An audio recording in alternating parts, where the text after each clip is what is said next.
네, 여러분 안녕하세요. 자몽킹의 자본주의 TV를 시작하도록 하겠습니다. 저는 자몽킹이고요. 오늘은요 제가 오늘 브런치에 대한 쓴 글이기도 한데요. 제가 이제 사업을 좀 오랫동안 하다가 여러 가지 고침도 겪고 특이하게 좀 실패했던 그런 얘기를 좀 해보려고 해요. 실패했던 얘기를 좀 꺼내긴 좀 어렵긴 해요. 왜냐면은 이제 아무래도 사업하는 사람이다 보니까 잘 된 것만, 좋은 것만 얘기하고 싶잖아요. 그렇지만 왜 이렇게 해서 실패했는지, 실패한 이유가 뭔지 이런 것들을 좀 철저하게 분석하고 그리고 이야기를 꺼내야 이제 이거를 이제 기반으로 저도 이제 좀 반성하면서 오늘 할 얘기는 이제 제가 이제 서점을 했는데 알아먹은 얘기를 좀 하려고 해요. 정말로 억대를 날려먹은 얘기라서 정말로 뼈 아프고 진짜 가슴 아픈 얘기긴 하지만 실제로 이 이야기를 하기 위해서 몇 달간 고민을 했던 것 같아요. 하지만 여러분들에게 이제 공개하겠습니다. 제목은 이제 찌타야 병에 걸려가지고 이제 나라간 억대 손실 그리고 깨우친 사업의 교훈이라는 이제 내용인데 제가 이제 찌타야 서점이라고 혹시 아실 거예요. 일본의 유명한 서점인데 거기 이제 사장 유명한 분이시죠. 마스다 무네아키라는 사장님인데 그분이 이제 지적 자본론이라는 책을 통해 가지고 제한하기라는 그런 방식으로 소비자에게 이제 뭔가 나열식의 정보를 주기보다는 뭔가를 바꿔가지고 이제 상품을 제한하는 그런 모델을 얘기를 했었죠. 근데 이제 저도 이제 그러한 모델과 내용이 너무 감명을 받아가지고 한동안은 찌타야라는 모델에 미쳐 있었어요. 그래서 진짜 사업을 하고 나서 이제 몇 년 동안 그거를 너무 좋아해가지고 막 찾아보고 일본도 갔다 오고 막 그렇게 해서 이제 막 다녀보기도 하고 그랬는데 진짜로 막 찌타야 서점이 너무나 좋은 거에 가면 막 힐링되고 막 공감받고 이제 막 너무 감명받아가지고 이제 좋았던 그런 경험이 있었어요. 근데 이제 제가 그때 그렇게 너무 좋아한 나머지 이 모델은 한국에서도 분명히 사람들이 좋아할 거야. 나는 분명히 저런 찌타야 서점 같은 모델을 만들겠어라고 생각해가지고 현실적으로 이제 뭐가 문제였냐면 일단은 자본이 너무 없었던 상황에서 그냥 가슴속에 열정만 가득한 상태에서 이 비즈니스를 시작을 했던 거예요. 그러다 보니까 찌타야 서점은 실질적으로 정말로 큰 자본이 필요하고 거기에 따라서 많은 인력과 일할 사람이 필요한 상황인데 일을 제대로 할 수 있는 사람 그리고 일을 처리할 수 있는 방법 그리고 그 과정에 대한 이제 프로세스 노하우 이런 것들이 전무한 상태여서 결과적으로는 망했어요. 할 수 있는 게 아무것도 없더라고요. 그래서 저 같은 경우는 이러한 찌타야 서점을 빗대어가지고 제가 걸렸던 병을 찌타야 병이라고 하는데 결국 이제 찌타야 서점에서 얘기하는 지적 자본론의 핵심은 지식의 축적이에요.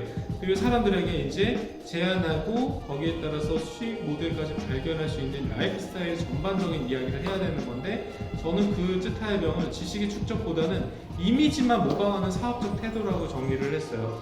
고객은 빠져 있고요. 그냥 거기에 주체적인 사람은 고객이 아니라 나 자신이었던 것이 결국 굉장히 치명적이었던 거죠. 그러니까 찌타야 서점은 사실 이제 어떻게 적용되고 잘 만드는지가 굉장히 중요한 모델인데 거기를 거스르고 주제도 모르고 분수도 안 맞는 상태에서 이 모방으로만 콘텐츠를 이렇게 사업을 하다 보니까 이게 결과적으로 잘 굴러가지도 않은 거죠. 돈은 돈대로 썼는데 그 돈이 저한테는 큰 돈이지만 대외적으로 봤을 때는 그냥 큰 모래사장에서 조약돌 던진 꼴이랑 다름없었던 거죠. 그러니까 규모의 경제나 규모의 자본의 경쟁력으로 이거를 치고 나가야 되는 상황임에도 불구하고 잘 안 됐던 거죠. 그러니까 이런 이제 지적 자본론에 대한 이제 인식을 가지고 사업을 진행하는 것과 함께 제가 사업을 이제 계속해서 치고 나가야 되는데 결국 거기에 중요한 고객은 빠져 있었던 것이 가장 문제점이었던 것 같아요. 그러니까 저는 이제 책을 굉장히 좋아해요. 그래서 맨날 책도 읽고 찾아보고 밑줄 긋고 막 이제 매번 책도 사서 읽고 막 그렇게 봤는데 이런 책을 좋아하니까 나만 좋아하는 것이 남도 좋아할 거라는 착각이 좀 빠졌던 거죠. 그러니까 이거를 그래서 책을 판매하면 어떨까라는 생각을 좀 크게 갖고 거기에 따라 가지고 이제 욕망이 출발한 거죠. 욕망이 출발하다 보니까 이 책을 원천 소스로 해가지고 이제 뭔가 콘텐츠화 하면은 이제 비즈니스 모델로 하면은 출판사랑도 우호적인 관계를 맺고, 그리고 이제 판매자도 확보를 하고, 자연스럽게 지금 하고 있는 영상 콘텐츠, 방송 콘텐츠랑 관계도 맺고 발전시킬 수 있지 않을까. 굉장히 긍정적으로 우아하고 막 큰 그림을 그려가지고 이제 콘텐츠를 만들려고 했던 건데 안 된 거죠. 왜냐면은 이제 추상적인 그림만 갖고 있었으니까. 결국에는 이제 내가 이제 서점을 한다, 서점을 해야겠다. 다들 이상하게 봤어요. 무슨 서점이야? 근데 저는 자신 있었어요. 왜냐면은 공간을 갖고 있으니까 제대로 할 수 있을 거라 생각을 했거든요. 근데 공간만 있지 사실 명확한 컨셉이 없었죠. 지금 갖고 있는 스튜디오는 이제 유튜브 팟캐스트 전문 스튜디오니까 확실하게 그거에 대한 컨셉을 명확하기 때문에 사람들이 이용을 하는 거거든요. 왜냐면 필요에 의해 가지고 이제 콘텐츠를 만든 사람들이 오기 때문에. 근데 서점은 아니에요. 그러니까 책을 목적을 가지고 사는 사람들이 와야 되는데 그게 아니거든요. 그러니까 어디서나 살 수 있었어요. 그러니까 그런 것들 없는 상태에서 서점을 한다? 이거는 캐시처럼 나쁜 거죠. 그러니까 결국에는 그러한 과정에서 제가 중요한 그런 이제 부분이 빠져 있었던 거죠. 그러니까 이 과정에 콘텐츠를 만들던 사람이 갑자기 유통업을 한다? 이런 거는 정말로 치명적이었던 겁니다. 그러니까 제가 이제 이 관점에서 정말 몇 가지 교훈을 얻고, 그리고 서점을 한 이후에 모든 사업적 가치관이 완전히 바뀌었거든요. 그 가치관이 바뀐 것에 대해서 하나하나 좀 얘기를 좀 해볼게요. 그러니까 지금 제가 이 찌타야 서점이라고 했던 사업 모델을 실패를 하고 나서, 자몽 서점을 실패를 하고 나서 진짜로 많은 것들이 바뀌었어요. 자몽 서점 특히 왜 실패했냐? 아마 용산 CGV 그 비싼 그 임대료 내고 들어가는 곳이 아니었다면은 저는 지금까지 하고 있었을지도 몰라요. 그냥 환상에 젖어가지고 그냥 세워라 내어라, 책 갖다 놓고 안 팔리면 말지 뭐, 그냥 안 팔리네? 그럼 내가 읽지 뭐, 이렇게 그냥 안일하게 생각했을 수도 있는데, 제가 진짜 몇 천만 원, 거의 억 단위로 한번 날려보고 나니까 진짜 중요한 게 이게 아니구나라는 거를 생각을 했죠. 일단 제가 중요하게 생각하는 게 이제 뭐냐면, 첫 번째가 시장이에요. 그러니까 모든 비즈니스는 시장이 우선이 되어야 되는데 시장 분석이 전혀 없었어요. 서점 그냥 내가 좋아하고 가져가니까 사람들도 많네, 사람이 많으니까 이제 콘텐츠도 많이 만들 거야, 사람들이 많이 볼 거야, 뭐 이런 생각만 했던 거죠. 그러니까 시장이 우선이 되어야 되는데 그게 전혀 없는 상태에서 콘텐츠를 만들었던 거죠. 그러니까 시장이 없는데 사업을 한다? 이거는 절대 어려운 일이에요. 그러니까 맨 땅에 헤딩한 시장을 개척해야 되는 건데 이건 대기업이 하는 거지.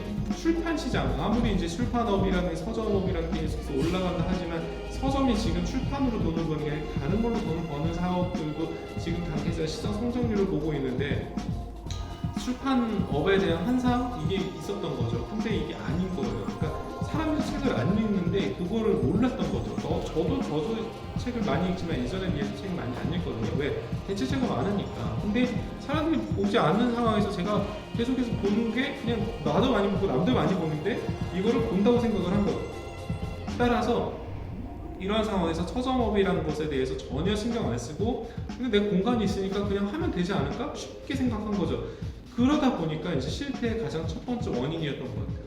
두 번째는 준비 없는 모방이고 분석 없는 타겟팅, 그리고 이제 활동 없는 브랜딩인데, 이게 뭐냐면 그러니까 모방만 한 거예요. 저는 이제 찌타야 서점이 너무 좋다 보니까 그냥 찌타야 서점은 따라했어요. 이게 이미지도 따라하고 폰트도 따라하고 내용도 따라하고 막 따라하는 온갖 것들을 따라했어요. 그냥 따라하면 다 이뻐 보였으니까 그냥 그것만 따라한 거예요. 그리고 여기에 따라서 내가 좋아하는 것들을 다 갖다 붙였어요. 그냥 잡지 좋아하니까 붙이고, 막 원목 테이블 붙이고, 막 컨시어저 느낌 붙이고, 막 뭐 이거 호텔 뭐 로비 같은 거 붙이고 막 다 갖다 붙였어요. 그리고 거기에 따라서 돈도 많이 썼죠. 그러니까 이뻐 보이니까 그거 쓰려면 예뻐 보이고 디테일한 것도 챙기다 보니까 돈이 많이 썼어요. 그러니까 지금 뭐 나중에 뭐 복구하지 뭐, 나중에 뭐 생각하지 뭐, 쏟아 부었더니 나중에 갈수록 이게 스노우볼처럼 돈이 엄청나게 들어간 거예요.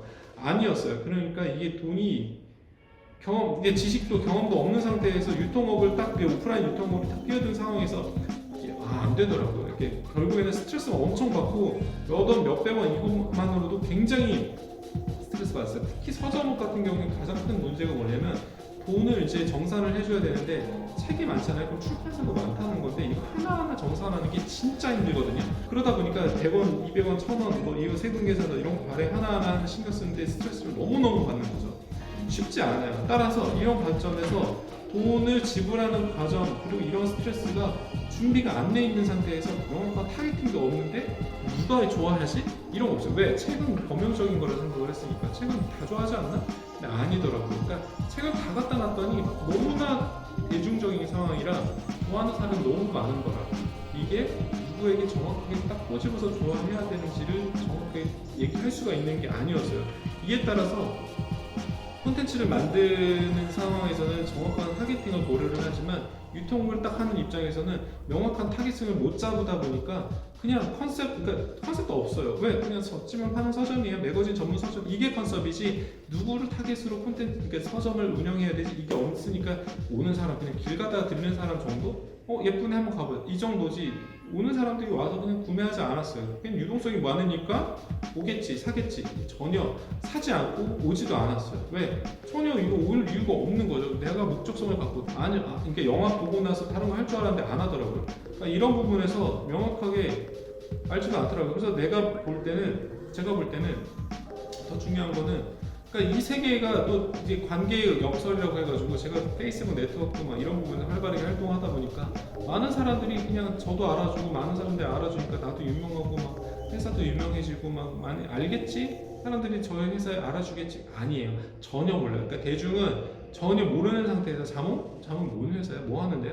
이렇게 생각하지 뭐 나에 대해서도 모르고 회사도 모르는데 이걸 알 이유도 알 필요도 없는 상황인 거죠. 그러니까 세상은 굉장히 넓은데 우리는 더 열심히 해야 되고 핵심을 파고들어야 되는데 그러지 못했던 거죠. 그냥 브랜딩도 전혀 안 되어 있는 상황이니까 전혀 모르는 사람들이 계속해서 그냥 뭔지 모르고 이런 게 있네 하고 그냥 스쳐 지나가는 거예요. 중요하지 않은 거죠. 이에 따라서 아무리 이제 따라하고 뭐 맞춰보고 뭐 만든다 하더라도 그 사람들이 안 오니까 뭐 하는 게 없잖아요. 그래서 결국에는 이런 과정에서 계속 위태로운 상황들을 계속 초래한 거죠. 신호가 왔는데 몰랐어요. 신호를 그냥 무시했어요. 왜? 더 잘 될 줄 알았고. 그러니까 안전장치 없는 맨 땅에 대한 기업을 위태롭게 만드는 게 세 번째인데 결국에는 현금 유동성이 계속 떨어지는 거예요. 처음에 현금 유동성 확보하고 시작을 했죠. 하지만 현금 유동성 계속 확 떨어지다 보니까 이런 부분에서 손해가 심해지는 거예요. 계속해서 돈이 처음에는 이 정도 생각하고 이제 시계를 했는데 예산 이 정도예요. 돈 더 달래요. 왜? 더 공사비 더 들어가니까. 더 추가로 주문해야 되니까. 돈 추가로 들어가야 되는 게 돈이 계속 들어가요. 옆에서 솔깃한 얘기 제안하니까 이거 해줘. 잘 안 되니까 이거 돈 써. 광고해. 뭐 해. 근데 어떻게 해요? 안 돼요. 계속 안 되니까 어떻게 해요? 더 해야 돼요. 더 추가해야 돼요. 더 하면 될 것 같아요. 그러다 보니까 당초 예산에 비해서 3배, 4배가 들어가요. 그러니까 이게 돈이 계속 들어가는 상황들을 만들다 보니까 스트레스는 계속 받고 오프라인 비즈니스는 처음부터 무조건 현금인데 현금 깔아두고 해야 되는데 전혀 그런 게 없었어요. 보증금이 없어서 망정이지 그냥 월세가 굉장히 비쌌거든요. 그러다 보니까 밑 빠진 돈이 계속 물붓기예요. 그러니까 넉넉하게 여유 자금이 있어서 시작을 했더라도 그게 안 되는 거예요. 그러니까 저희 같은 작은 기업이 한번 이렇게 잘못된 선택하게 되면 크게 망할 수 있는 지름길이다. 이렇게 해서 그때 깨달았죠. 신시장 개척은 대기업이나 하는 거고 돈 있는 기업이 하는 거구나. 우리는 잘 닦아진 길을 잘 따라가고 더 잘 엣지 있게 만들어야겠구나. 저는 이렇게 생각했죠. 그리고 상품이 네 번째인데 오프라인 매장의 성공이요. 상품이 많아야 돼요. 그러니까 무조건 매장에는 상품이 있다만큼 갖다 놓고 해야 되는데 이것도 상품 다 많이 갖다 놓는 것뿐만 아니라 취향 저격해야 돼요.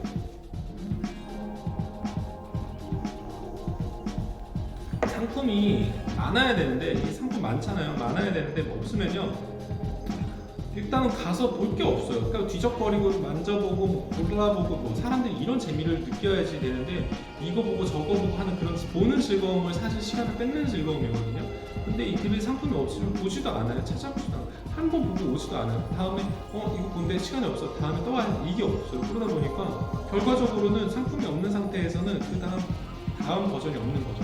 그렇기 때문에 상품이 많아야 돼요. 그러니까 제가 이제 감명 깊게 읽었던 그 기업 역사책 중에서는 그 두산의 박승지 회장이 명예회장이죠. 그 창업주가 이때 처음에 이제 그 포물상을 하는데 장안의 옷감을 다 모아가지고 그 꽁꽁 감춰놓고 명절 때 쫙 풀었는데 다른 데는 옷감이 없는 상태인데 박승직 포물상은 옷감이 넘쳐나더라는 소문이 나서 장안에 이제 모든 사람들이 박승직 이제 매장에 왔다고 해요.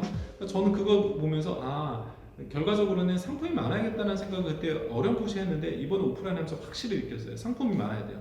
근데 상품만 많은 게 중요한 게 아니라 그 다음에는 타겟팅에 대해서 잘 알아야 되고 취향 저격을 해야 돼요. 사람들이 좋아하는 거를 찾아야 되죠.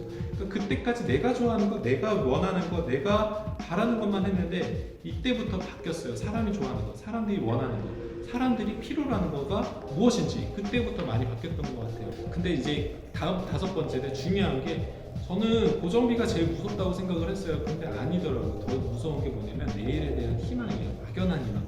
왜냐면 이게 잘 될 것 같거든요. 도박도 깔 것 같잖아요. 그게 제일 무섭더라고요. 그래서 물론 도박을 해본 적은 없지만 이게 사업도 중독성이 있어서 잘 될 것 같아요. 잘 될 것 같은데 이거 될 것 같아. 이게 제일 무서워. 왜냐면은 이 잘 될 것 같잖아요. 그러면은 돈을 써야 돼요. 계속 쓰게 돼요. 막연한 희망이 생기면은 계속 뭔가를 하게 돼요. 그러면은 가장 스트레스 받는 게 체력, 시간 이 두 가지거든요. 그러니까 체력과 시간이 써버리면 효율성과 그 에너지가 낭비가 되는 건데 이거를 몰랐던 거예요. 그러니까 지금 젊으니까 그래도 막 이렇게 더 적극적으로 하면 될 줄 알았어요. 근데 아니에요. 왜냐면은 이 과정에서 희망을 남겨두는 게 체력과 시간을 소진하는 거예요. 그렇게 해서 안 되거든요. 왜? 돈을 써야 되는데 그게 아니니까 체력과 시간만 쏘는 거예요. 돈을 못 쓰니까. 안 쓰는 게 아니라 못 썼으니까. 자본으로 뭔가를 해결해야 되는데 그게 아니니까. 그러니까 어떻게 되죠? 계속 피폐해지고 우울해지고 스트레스 받고 막 직원들 쪼고 막 이렇게 되는 거죠. 이게 계속 문제가 되더라고요. 계속 구렁텅이로 빠지는 게 악순환의 연속이었어요. 근데 이게 그 다음에 이제 6번째 문제는 그러니까 이제 최악의 조합인데 예수라는 직원 그러니까 직원도 예수라는 직원과 대표병 걸린 대표가 제일 안 좋아요. 뭐냐면은 직원들 그리고 디테일에 강한 직원이 좋긴 해요. 근데 예수라는 직원은 뭐냐면 그러니까 자기 스스로 신미안을 추구하니까 이거 이쁠까 저게 이쁠까 고민된다. 근데 이 결정 못 내려. 계속 예쁜 것만 추구해요. 그러니까 결정 빨리 내리고 뭔가 치고 나가야 되는데 그런 게 없어요. 그냥 예쁘고 잘 되고 뭐 보기 좋고 이런 것들을 너무 추구하다 보니까 시간이 계속 가요. 결정 못 내려요. 그런데 이게 중요한 게 아니고 지금 빨리 결정해서 뭔가 치고 나가고 뭐 해야 되는데 그러니까 이 결과지향적인 태도가 아니라 뭔가 과정지향적이니까 이게 감성이나 감수성이 뛰어나다 보니 이런 부분에서 상처받고 뭐 이런 부분에서 막 이제 자기 스스로 이제 사실 이제 이 단기전에 집중 능력이 뛰어나야 되는데 그게 아닌 상황에서 계속 별거 아닌 것만 사는 거죠. 이게 필요하대, 저게 필요하대. 일단 뭐 모르니까 사서 해봐 지원해줘요. 근데 아니에요. 그러다 저도 역시 이제 처음에 어떤 반성을 하면은 대표병 잠깐 걸렸는데 이제 큰 간판이 저희 회사 간판이 걸리니까 멋있는 거예요. 사람들 많이 있는 곳에 간판이 크게 걸려서 멋있다. 나 성공했다. 진짜 뿌듯하다. 근데 뿌듯한 건 일주일 안 갔어요. 왜? 그다음부터 돈이 들어가니까. 뿌듯하다 보니까 이게 지금 이제 그 다음부터는 이제 스트레스인 거예요. 이제 뿌듯한 거 잠깐 이제 어깨 힘 들어가고 저거 이거만 내가 했어. 내가 만들었어. 근데 그거 아니에요. 그러다 보니까 계속해서 결과적으로는 되게 힘이 들어가니까 뭔가 내 거를 만들려고 뭐 하는 게 아니라 계속 남의 거를 갖고 오려고만 노력을 하는 거야. 내 걸 가진 게 없어요. 그러니까 남의 것만 계속 가져오려고 해요. 그러다 보니 어떻게 돼요? 계속 내가 나에 대해서 노력하고 내 사업에 대해서 노력해야 되는데 내가 갖고 있는 거 이만큼이니까 너 들어와. 너 해봐. 이거 해봐. 내가 이쪽을 갖고 있으니까 너 와봐. 내가 굽히지 않은 거죠. 내가 먼저 제안하고 뭔가 갖고 뭐 이런 것들도 있어야 되지만 내가 오히려 뭐 해봐. 잘해봐. 뭐 이런 식으로 대답하고 태도를 취하다 보니까 굉장히 이게 안 좋은, 그러니까 뭐 진행이 하나도 안 되는 거예요. 그 금액을 높이 부른 거죠. 한마디로. 그러니까 이게 안 된 거죠. 왜? 사실 이제 그게 가치라고 생각을 해서 금액을 높게 부르고 가격을 책정을 했는데 이게 아니더라고요. 그러니까 지금도 반성을 하고 있지만 아무래도 이제 이 과정에서 우리가 이제 사업 모델을 만드는 데 있어서 물건을 우리 것에 대해서 깊이 고민하고 사업을 해야 되는데 내가 가진 것이 너무나 대단하다는 착각 때문에 남의 것을 폄하하거나 혹은 내가 갖고 있는 것에 대해서 깊이 고민하지 않고 그냥 겉보기만 집중하고 이제 그 이미지만 중요하게 생각하다 보니 제대로 된 게 하나도 없는 거죠. 결국에 저는 이제 그런 부분에서 깨달은 게 있어요. 그러니까 비즈니스 모델이 더욱더 날카롭고 가볍게 가야 돼요. 사람도 줄이고 줄일 만큼 줄이고 필요한 사람만 적재적소에, 그리고 사장은 진짜 대리처럼 움직여야겠고 내가 몸으로 때우면서 움직여야겠구나 이렇게 생각을 했죠. 그래서 지금은 자몽서점이 그때 멋있게 만들었지만 지금은 이제 한 발자국 물러서서 그때 멋있게 만들었어, 좋았어. 그렇지만 이제는 그거를 다시 극복을 하고 우리 거 제대로 된 거 만들어야겠다, 제대로 열심히 노력해야겠다 이 생각을 하게 됐거든요. 그러니까 실수를 반복하지 말아야겠다는 그때 생각이 딱 들면서 겨우겨우 회사 위기 넘기고 객관적으로 내 회사와 내 자신을 바라보게 됐어요. 그래서 회사를 소개하고 무슨 회사 물어봤을 때도 예전에는 이제 무슨 회사 물어보면 무슨 회사 뭐하고 했는데 이제는 진짜 그런 부분들이 되게 부끄럽게 느껴져요. 내 자신조차 설득이 안 됐던 거예요. 그러니까 막 힘들었죠. 그래서 지금은 회사 소개를 하면은 저는 이게 교육회사예요 이렇게 얘기를 해요. 그리고 공간 사업도 하고 있어요. 스튜디오 렌탈하고 있습니다. 이렇게만 얘기를 해요. 그러면서 이제 이하고 붙여요. 저희가 크리에이터 교육 사업 하고 있는데요. 스튜디오 렌탈도 같이 하고 있습니다. 그리고 콘텐츠도 만들어요. 그러니까 얘기를 하니까 딱딱 정리가 되더라고요. 그래서 MC의 사업 하나로 두개를 하지만 거기서 조금 더 풀어서 얘기를 하니까 사람들이 어떻게 하는구나, 어떤 걸 하는구나라는 것들을 인식을 해주세요. 그래서 돈을 버는 방식에 대해서 사람들이 의아해하거나 모르잖아요. 그럼 설득이 안 된 거예요. 왜냐면 이게 왜 중요하냐면 이게 비즈니스 거래나 가능성 부분에서 일단은 시작하느냐, 닫아두느냐, 열어두느냐 이런 관점이거든요. 무슨 일 하세요? 저는 무슨 일 합니다. 무슨 산업에 있습니다. 이렇게 딱딱 얘기가 돼야 되는데 이게 아니면은 아무리 중요하거나 중요하지 않은 사람이라도 내가 자신조차가 이야기할 수 없는 상황이면 남들에게 이거를 못 파는 거죠. 그렇기 때문에 회사를 소개할 때도 이런 관점에서 굉장히 내 회사를 정확하게 얘기할 수 있는 부분이 필요해요. 저는 한국의 찌타야 서점을 만들고 싶었어요. 그리고 서점이라는 걸로 정의하기보다는 뭔가 제한하는 라이프스타일 비즈니스로 발전시키고 싶었던 것이 어떻게 보면 최종 목표였는데 잘 안 됐죠. 그게 결과적으로는 문제를 크게 일으켰고 회사를 크게 힘들게 만들었으니까 엄청나게 고생도 많이 했고 그리고 이제 미의도 빠뜨렸는데 이제 그런 관점에서 그래도 지금은 극복을 했어요. 그렇기 때문에 지금 좀 더 나은 방향으로 가고 있지 않나라는 생각을 합니다.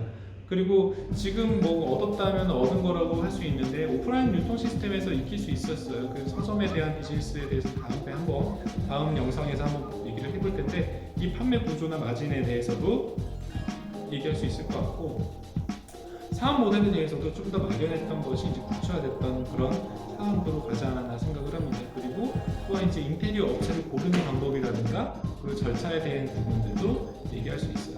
물론 이제 이렇게 얘기할 수 있지만 굉장히 뼈아프죠. 위로 차원에서 스스로 얘기를 하지만 그 손에는 막심해요. 그렇기 때문에 잘못된